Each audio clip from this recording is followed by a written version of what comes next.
Any, Could I jump in Yeah. again? Kind of in response both to what you said, Zahan, but also your comment, Rachel.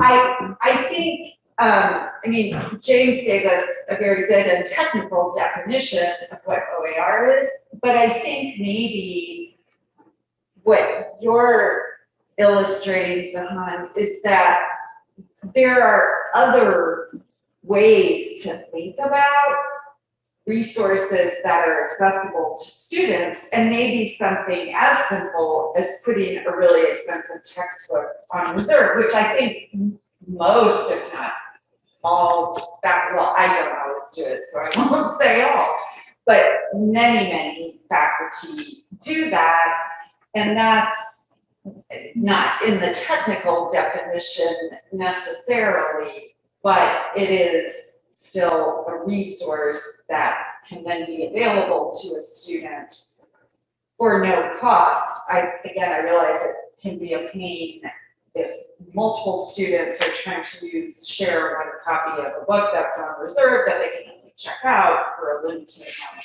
time. But I think maybe part of the conversation is to think creatively about how we can expand the definition. any voices from the audience, from the student perspective or the faculty? Challenge? Yeah, mine is more of an institutional, maybe tied back to what Rachel was asking in terms of the cost, maybe on access to the textbooks. But to be frank, we have to faculty, actually. It's not my first I'm relatively new to the idea of OER. And so I'm just curious, actually, when talking about maybe, of course, the challenges of faculties, how do you use an OER comes with maybe designing a track or all that kind of stuff. So I'm just curious, actually, if there's any evidence or data that shows how faculty in general actually are aware of students about opportunity, for alternative instead of using a textbook, or maybe going looking for a textbook and maybe a job. Because I'm just curious whether many faculty are aware of this. They can tie back to what Gala just said. She stumbled upon this by accident, right? So how much are the university or institution actually putting time and effort and awareness on the faculty that this will be an alternative to assigning an expensive textbook? How many faculty actually know this is an option instead of just the traditional way of go to school? I went to my school online Saturday and I was like, I was unfortunate enough. I didn't even know all this alternatives. So buying the textbook was one of the biggest challenges that we have scholarships. So I have to actually work 20 hours a week, extra time just to afford to buy textbooks. But of course, when I asked my time when I became a faculty, we mentioned it was all the always a textbook, right? It's a textbook, that's a traditional way, right? But that's why I'm curious, what universities are doing, for example, honors, what are we going to create more awareness among the faculty, or even among the students, to be advocate also for this potential use to see how much faculty are actually the solution itself. Yeah, but I mean, in terms of what Collins is doing, you're pretty much looking at it. Luke and the other librarians have reached out to the faculty to talk to them about OER. I would like to see more of an administrative priority to communicate. That's something that we've been talking to the past few administrators about, like the provost position. Like how can you make this something that faculty are, number one, aware of, and number two, give them time and support to change the course and revamp the course, and maybe have that count as something aside from just a nice thing to do. Something that I don't understand tenure very much. Something that can be included as some kind of service.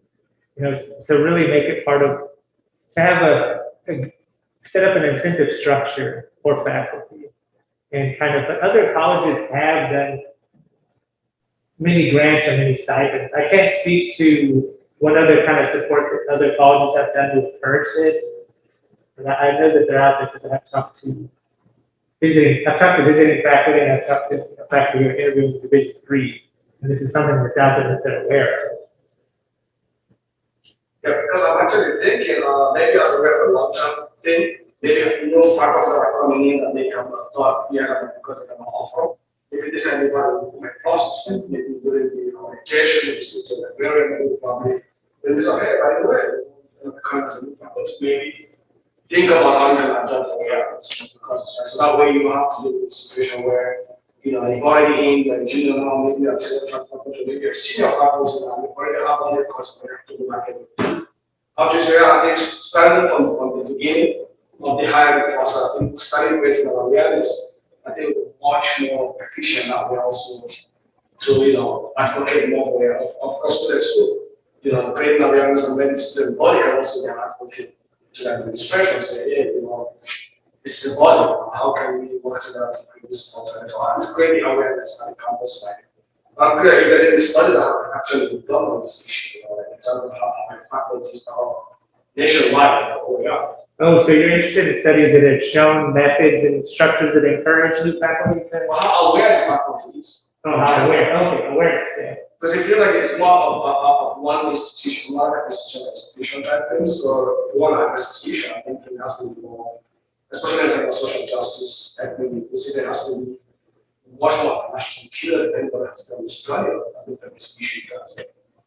Faculty awareness nationwide, in terms of faculty we have, was it just institution? Right. There's probably there's something I haven't come across. I think it's something that you could guess people are not aware of. I think the examples that Darlene provided are like the OER language is not, to me, correct language that we should be using, because it says to me like, oh gosh, there's no like open educational resource document collection for the topics that I teach. Like, how am I gonna? So I wonder if like creating a conversation, it's like, what are some ways you could make your course materials accessible to all students or more affordable? And then share a variety of ideas. Sometimes it's an ebook that the library can purchase that all students can access. Sometimes it's, I sort of hate what you had to do to kind of like go find those sources yourself. And I realize that's what students in my classes have done before, but I didn't realize that what was happening. Because I just think like, I don't know that as a faculty, we really have the capacity to be like, oh, I'm gonna go over here and develop this OER on my own, as exciting and interesting as that sounds. I kind of think the likely scenario is that we just need to be finding these other kind of creative workarounds. And I would also say we should talk about whether, I don't know, what works, additional grants or whatever should be available to help society. Yeah, I like the point about the language because it could just be something like zero cost course materials or something instead of OER, which then you have to explain what it is and what it means. I was at a conference in the fall, one of the council for independent colleges, where our very own Lisa Well presented in a session on OER that I attended, and Luke did kind of what James did. Luke sort of provided the definitions and talked about some studies and what it actually is. And then there were 3 people on the panel, I think, from institutions across the country who had gone 100% zero cost for students. And I can't remember all of the details, to be honest, but I think it was a combination of approaches, like you're talking about, Rachel. And, I think at least one institution was just 100% OER. I think at least one of them had this zero cost guarantee. And I can't remember how they achieved that, but I think it's interesting to think about our 75 million, and which is 100% to go to student scholarships, right? But is there a way to make into that student scholarships to pay for books and also have a conversation with faculty, as Jallo, I think you're pointing to help us be aware of what the resources are. I ended up not having to change a thing about my class and make it zero cost for students. Now, again, I lucked out, and I had started thinking about, well, if the second book isn't available, Is there another one I can use that might be, can I give students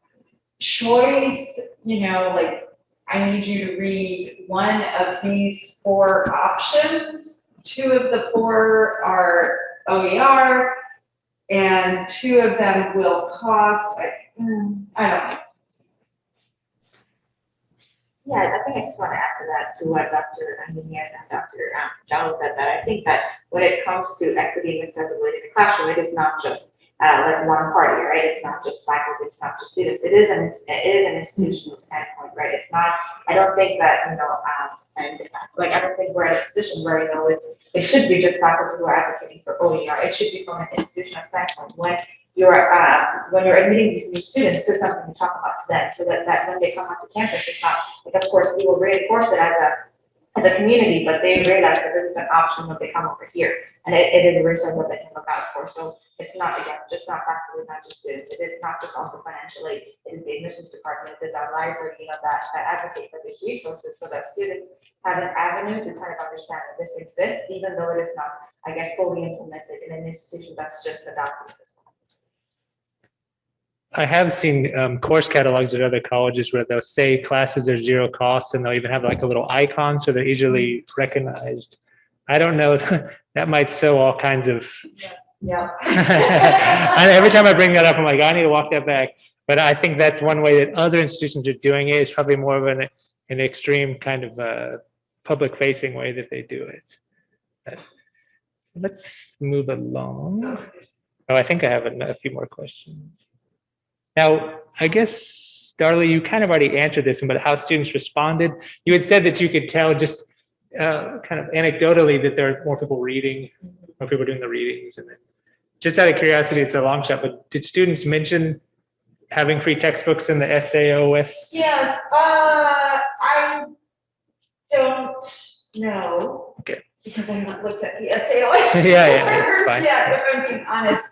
But we did talk about it in class, because again, the other piece of this for me and for my first year seminar in particular, we talked a ton all semester about equity and access in educational settings and beyond.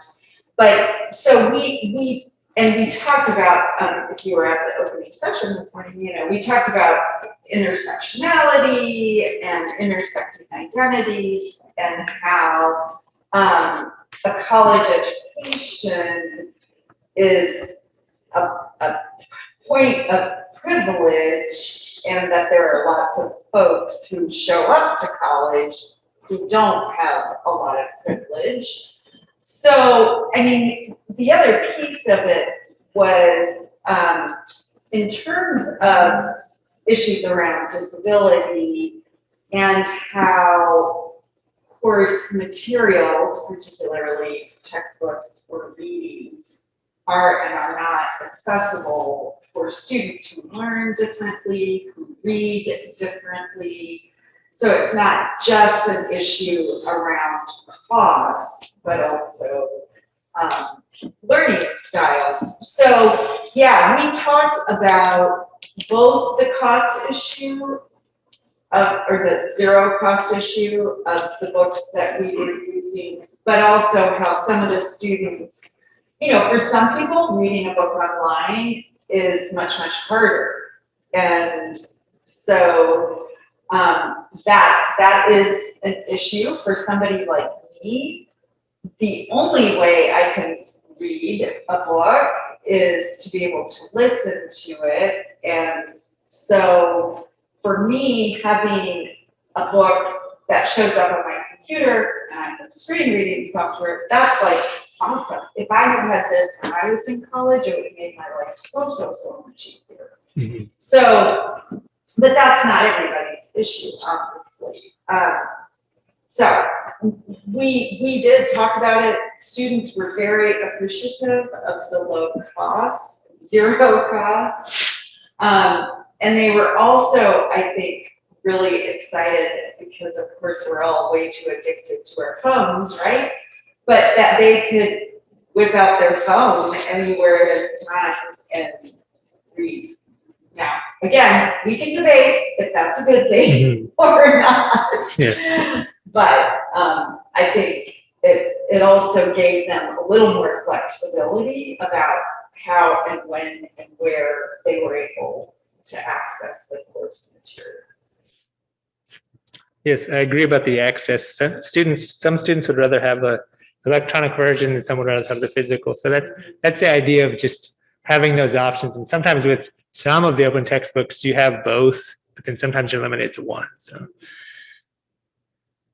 Saheen, what kind of experiences have your classmates or friends had with textbooks, zero cost or traditional? And then as a, this is sort of wading into deeper waters, but as a student, how did not being able to afford textbook affect your sense of belonging at Hollins? So I'll begin with the traditional textbook and I guess my experience, my friend's experience. So most of my friends are STEM majors. They're on the biology department or they're on the chem department, and those are some of the textbooks that are usually very, very expensive and not accessible online. And even if they are, of course, 4 chapters, would they need the next 17 chapters, right? So I think that for them, I've heard, them complain excessively about, how am I going to do this? And I have some friends who work, again, additional hours, like some of us do as well, to afford these textbooks because, again, their financial aid only goes so much where, they have to figure alternative ways to find physical copies of the textbook. And I guess we're in a part of the community where we're so engaged with our students that other students help out, other students, right? So we have things like the free store. We have a Facebook group chat where people sell books that they've used in previous classes, which is super useful, right? But I guess that is, again, not institutionalized. That's something you have to kind of figure yourself out. You have to talk to friends or make friends with people to not panic about going to class, right? And sometimes that may happen in the middle of the semester, right? And so I think that my friends personally have had negative experiences with traditional textbooks because it was an added stress. And most of my friends, again, are international students as well, and they are from minority communities. And so for them, that added expense can sometimes be astronomical. It is the difference between putting food on the table and versus buying the textbook, between paying for gas to go to work versus buying this textbook, right? And I don't think as students, people they should have to make that decision if there are other resources available, right? So I think from a friend standpoint, I empathize in the sense that I had to do that sometimes. I've dropped out of classes where I realized that I was not ready to buy that textbook because one, to me, wasn't that important, and it was less important because I had to pay for the textbook. So I think that with the traditional textbooks that has been the case. Again, I'm speaking from a personal standpoint with students that I engage with that are from marginalized communities. And when it comes to OER textbooks, zero cost materials in a classroom setting, they are usually associated with a lot of the humanities. Because you can read a New York Times article and we have a subscription to that, right? Yeah. So I think in classes like that, that's not accessible to students that are chem majors, right? Maybe that can fulfill their div perspective. Maybe that would fulfill their mod perspective given our curriculum, right? But that is not their general experience with classes, right? And mine is kind of the other way around, where that has been the majority of my experience. So when I stumble along something that I have to pay for, I'm just how do I wiggle my way out of this, right? And again, that really is a day-to-day thing that I think about. I'll be very honest, I'm in a physics class right now where my professor has required us to buy a $170 textbook that is associated with the students when we post the homework. I know we have a Moodle platform, and we talked to him about this. It's can you post the exact same homework on Moodle, which is free, which is there for us? And that is not the case. So I'm using a free trial for the next 30 days, and I'll figure out what I have to do after 30 days to pay for that textbook, because that is not feasible for me right now. So I think that that struggle, I think and as a senior, it's that's a lot. If I'm honest, that's a lot. In between everything that's going on, I don't think that's something I should have to stress about. Thank you. Yeah. Yes. I want to talk about, I'm fortunate enough to have a scholarship that offers me a book voucher for Hollins. And every semester I could spend $400 buying books. But unfortunately, that's not the same thing for everybody in Hollins. Maybe 5 to 10 students have the opportunity to do that.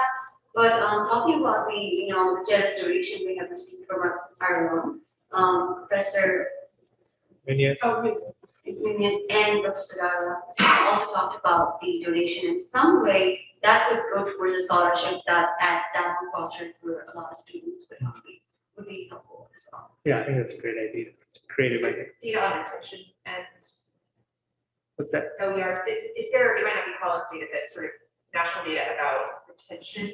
and- There's more. We try to, well, not to get into it too much, but we tried to write an imagination proposal that showed that it could increase retention, but we were really kind of threading the needle with how it decreased course drops and then how that would translate to retention. But there wasn't a through line study that looked for 4 years, at a cohort to see if it increased retention. I mean, we do hear frequently, right, that affordability generally is one reason why students don't persist. Now, is it just textbooks? Probably not. But it is an interesting question.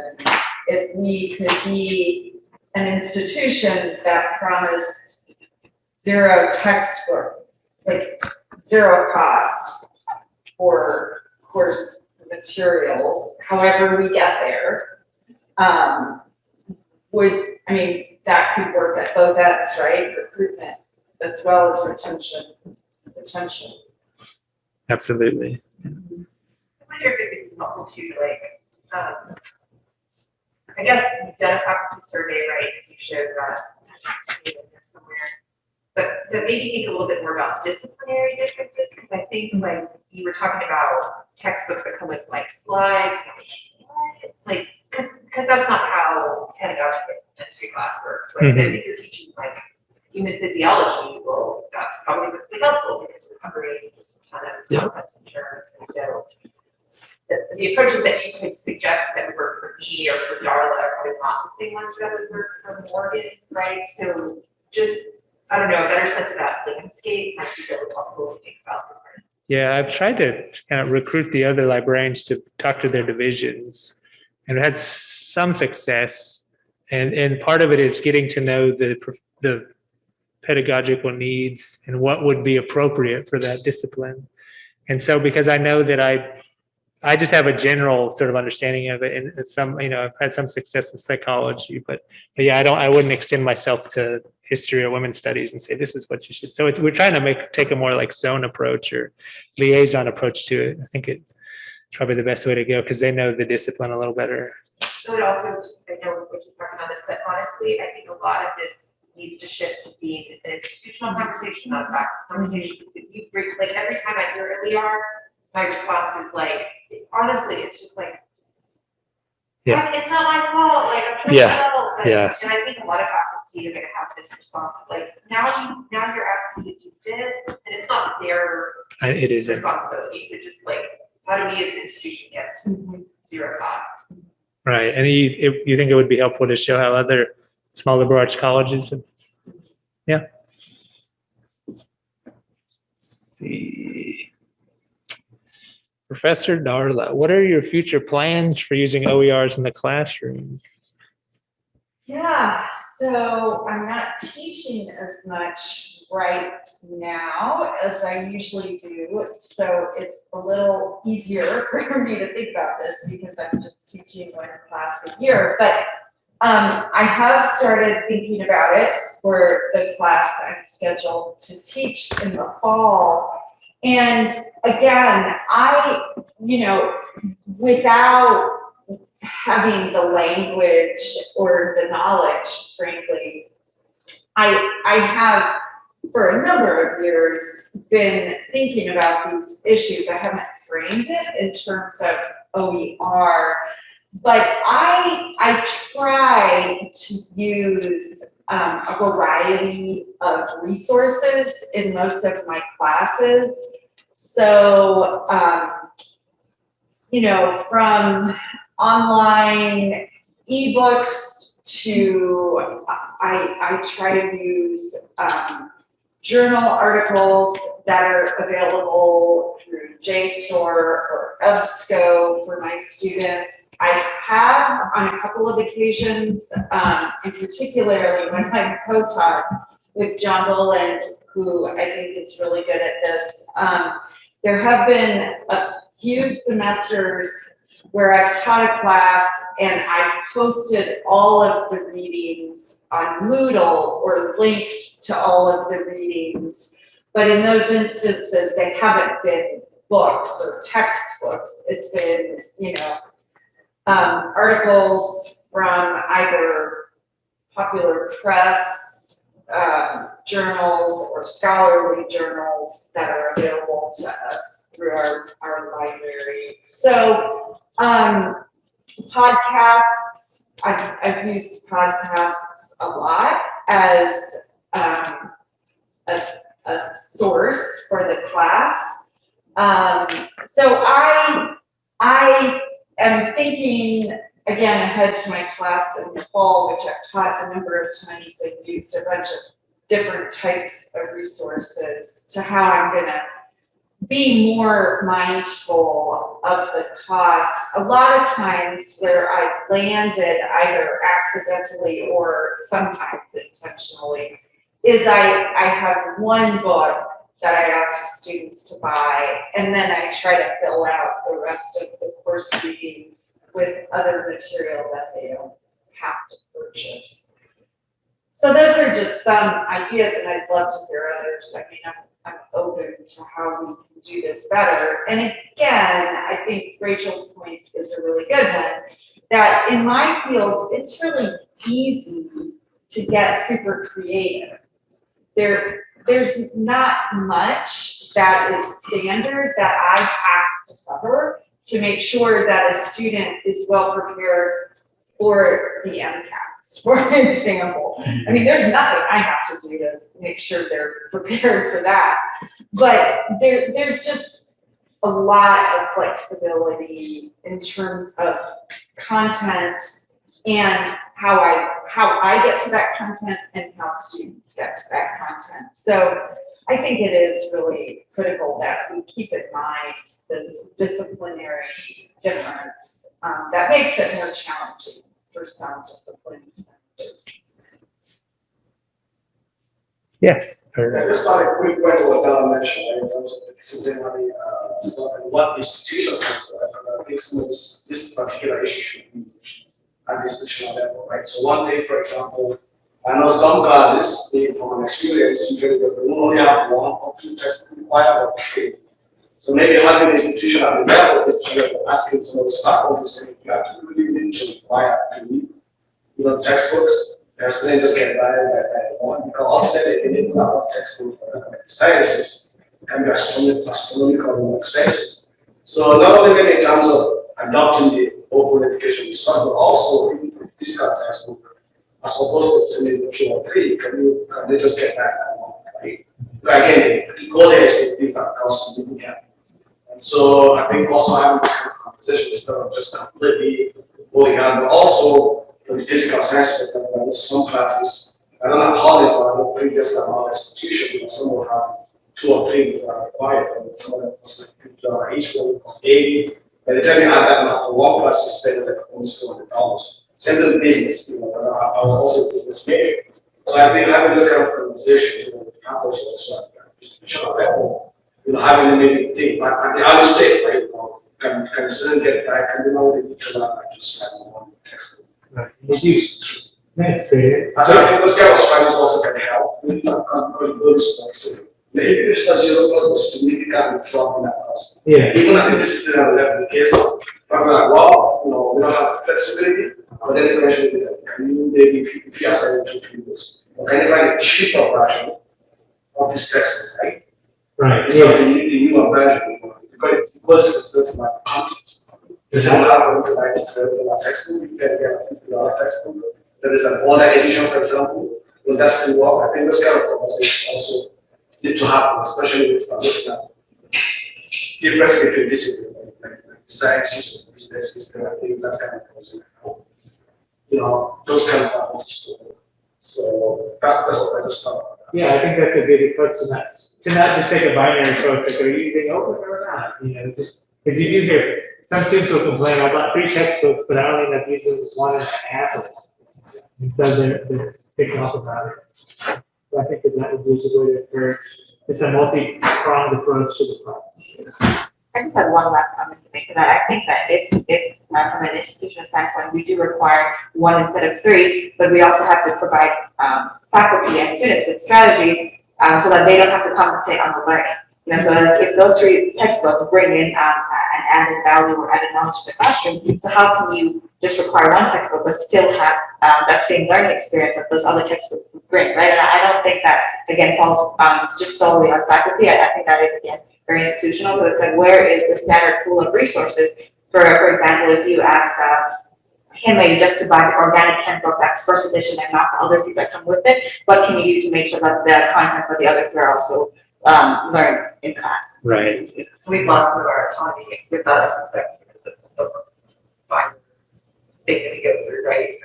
I don't know if they, even if we ask, can we just have first edition, I don't know if that would actually be possible. I know there's been sometimes with math, they buy one calculus book that's for calculus 1 and 2, but I know that doesn't always. Well, I think we're at time. Had a lot of student questions. Any parting thoughts, panelists? No, it's totally optional because we're at time. I just wanted to say that, I mean, I think as a senior, like I'm very fortunate to be a part of this community that has allowed me the flexibility to do this. But I will be honest, I'm worried about grad school and I'm worried about how I'm going to afford these similar, I guess, experiences in grad school, because like that is not the case in many bigger institutions. Like I have the flexibility to walk into the president's office and be like, hey, I'm having trouble financing the books. I can walk into the Getty's office and be like, this class is not working. Right, and I don't think that is the case for a lot of institutional areas. So if we forward the work with OER and zero cost materials for class resources, I think that it should be from a very educational, I guess, pedagogy, where it's going to be a standard model that other universities can adopt, and it's something that we can start. I mean, that's not the first having this conversation. There's the VIVA, the Virginia Academic Library Consortium. They do have a listing of open textbooks that have been adopted in other disciplines, And some of them share, but I know that Collins is very individualistic. Maybe there's some 100 level classes that are profitable, then people just get into their lane. So sometimes it can be hard to find something that will work, but that data is out there. Well, I want to thank everybody for coming. Appreciate your time. And you give me a lot to think about, some studies to follow up on, retention and awareness. And I want to thank our panel as well. Thank you.